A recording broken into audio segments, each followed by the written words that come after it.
سماع ملته أجمعين.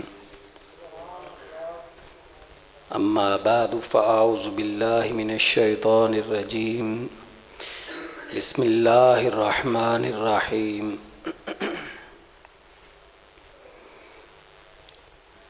وسيجنبها الأتقى الذي يؤتي ماله يتزكى وما لأحد عنده من نعمة تجزى إلا ابتغاء وجه ربه الأعلى ولسوف يرضى. آمنت بالله صدق الله مولانا العظيم وصدق رسوله النبي الكريم الأمين ونحن على ذلك لمن الشاهدين والشاكرين والحمد لله رب العالمين. قال الله تبارك وتعالى في كلامه المجيد في مقام آخر في شان حبيبه مخبرا وآمرا إن الله وملائكته يصلون على النبي يا أيها الذين آمنوا صلوا عليه وسلموا تسلیما. مل کے بآواز بلند پڑھیں الصلاۃ والسلام علیک یا سیدی یا رسول اللہ وعلی آلک واصحابک یا خیر خلق اللہ. الصلاۃ والسلام علیک یا جد الحسن والحسین وعلی آلک واصحابک یا شفیع المذنبین. مولاي صل وسلم دائما ابدا علی حبیبک خیر الخلق کلہم. فإن من جودك الدنيا وضرتها ومن علومك علم اللوح والقلم. ثم الرضا عن أبي بكر وعن عمر وعن علي وعن عثمان ذي الكرم. مولاي صل وسلم دائما ابدا على حبيبك خير الخلق كلهم. معزز و محتشم حاضرین گرامی قدر، پچھلے جمعہ سے فضائل جناب سیدنا امام الواصلین، امام المتقین، امیر المومنین، خلیفۃ الرسول، خلیفہ بلا فصل جناب سیدنا ابو بکر صدیق رضی اللہ تعالی عنہ اور ان کے مناقب اور سیرت و کردار کے حوالے سے گفتگو میں کر رہا. اللہ رب العزت نے انہیں انتہائی بلند و بالا مقام عطا فرمایا، اتنا بلند کہ اللہ رب العزت جس کو ہر نبی، ہر رسول، ہر پیغمبر، ہر فرشتہ اور ہر غوث، ہر قطب، ہر ولی راضی کرنا چاہتا ہے اللہ کو، اور اللہ راضی کرنا چاہتا ہے اپنے حبیب کو، اور اللہ راضی کرنا چاہتا ہے اپنے حبیب کے یار غار، یار مزار جناب سیدنا صدیق اکبر رضی اللہ تعالیٰ. فرمایا والا سوف یرضا، میں اللہ فرماتا ہے اس کا رب اسے اتنا دے گا، اتنا انعام دے گا، اتنا بڑا مرتبہ دے دے گا، اتنا بلند مقام دے دے گا کہ پس ان قریب یقیناً ابو بکر اپنے رب پر راضی ہو جائے گا. اسلام کے لیے، بانی اسلام صلی اللہ علیہ وسلم کی ذات کے لیے، ان کی عزت و ناموس باربارہ دینے کے لیے جو خدمات حضرت ابو بکر صدیق رضی اللہ تعالی عنہ نے جو خدمات انجام دیں، وہ کتنی قبولیت پا گئیں، کس طرح اللہ اور اس کے رسول صلی اللہ علیہ وسلم نے ان کو قبول فرمایا، اس کی ایک جھلک ایک حدیث مسند الفردوس دہلمی کے اندر سے نظر آتی ہے. تو میں وہ روایت آپ کو اس کے لفظ سنانا چاہتا ہوں کہ آپ کو اندازہ ہو جائے کہ اللہ رب العزت کے ہاں ان کی قبولیت کیا ہے.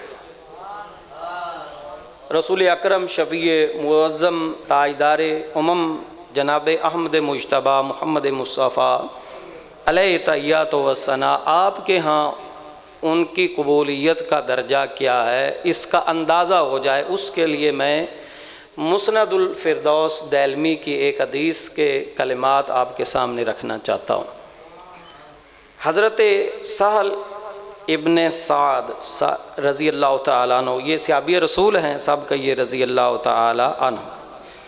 سہل ابن سعد رضی اللہ تعالیٰ عنہ آپ فرماتے ہیں قال رسول اللہ صلی اللہ علیہ وآلہ وسلم حب ابی بکر و شکر واجب علی امتی، او کما قال صلی اللہ علیہ وآلہ وسلم۔ اللہ کے حبیب جو جہانوں کے سردار حضرت محمد مصطفیٰ صلی اللہ علیہ وآلہ وسلم آپ فرماتے ہیں حب ابی بکر و شکر واجب علی امتی، ابو بکر صدیق کے ساتھ محبت کرنا اور اس کا شکر ادا کرنا میری امت پر واجب ہو چکا ہے۔ بہت بڑا کلمہ اور جملہ ہے۔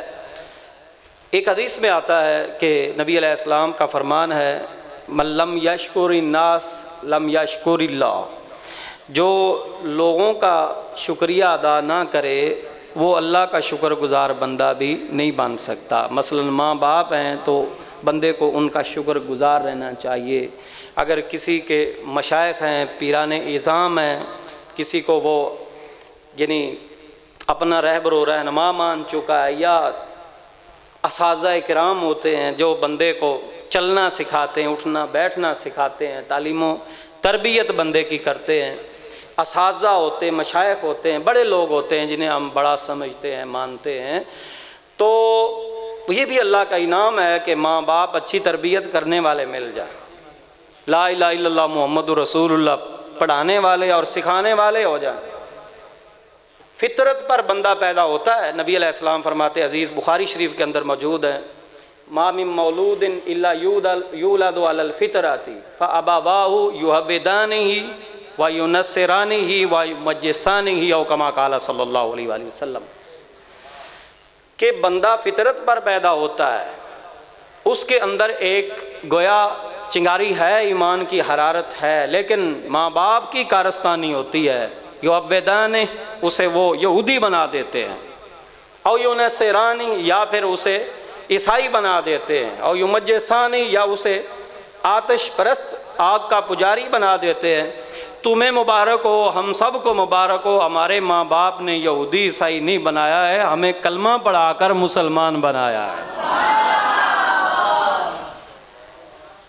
یہ اتنا بڑا احسان ہے ماں باپ کا ہم پر کہ دنیا جہان کی ساری دولتیں ایک طرف ہوں، لا الہ الا اللہ کی قدر و قیمت کائنات کی کوئی دولت اس کا مقابلہ نہیں کر سکتی۔ یہ سب دولتوں سے بڑی دولت ہے جو ہمارے ماں باپ نے، جس سے ہمیں روشناس کرایا، متعارف کروایا ہے۔ بھائی ہم جب بولنا شروع ہم نے کیا تھا، ہم نے جب کلام کرنا شروع بھی نہیں ابھی کیا تھا، ابھی توتلی زبان سے گفتگو کرتے تھے، تو ماں باپ وہ ہستیاں ہیں جنہوں نے اپنا تعارف نہیں اس وقت سکھایا، اس وقت لا الہ الا اللہ سکھایا ہمیں۔ اور نبی علیہ الصلوۃ والسلام فرماتے ہیں مفاتیح الجنت شہادت اللہ الہ الا اللہ، جنت کی کنجیاں ہیں لا الہ الا اللہ کی گواہی دے دینا۔ شہادت اللہ الہ، یہ جنت کی کنجیاں ہیں، جنت کی چابیاں ہیں۔ مجھے بتاؤ دنیا کی کون سی وہ قیمت ہے جسے ہم پیش کر کے جنت حاصل کر سکتے ہیں؟ ما سوا لا الہ الا اللہ کی دولت کے کوئی نہیں ہے۔ مبارک ہو مسلمانوں کے ہمارے ماں باپ نے ہمیں لا الہ الا اللہ سکھا دیا۔ بات دور نہ نکل جائے، میں یہ عرض کر رہا تھا کہ ماں باپ کا شکر گزار رہنا چاہیے، اپنے اساتذہ کا شکر گزار رہنا چاہیے، اپنے بڑوں کا شکر گزار رہنا چاہیے، محسنین کا شکر گزار رہنا چاہیے۔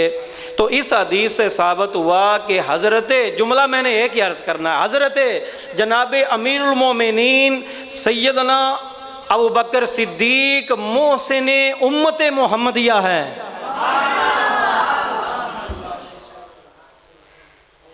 یعنی یہ جو حدیث کے لفظ میں نے پڑھے ہیں، بھائی میں نے حدیث کے لفظ پڑھے ہیں، مسند الفردوس دیلمی کا حوالہ بھی دے دیا ہے، جس صحابی رسول سے یہ حدیث مروی ہے ان کا نام مبارک بھی میں نے عرض کر دیا ہے، آپ نے اس پر خوش ہو کر رضی اللہ عنہ بھی کہا ہے، تو اس حدیث کو سمجھنے کی کوشش کرو۔ آقا علیہ الصلوۃ والسلام کیا فرماتے ہیں؟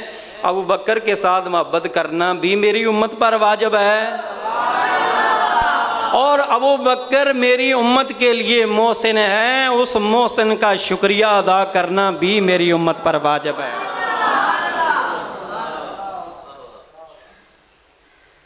محسن امت محمدی علیہ صاحب صلاۃ والسلام،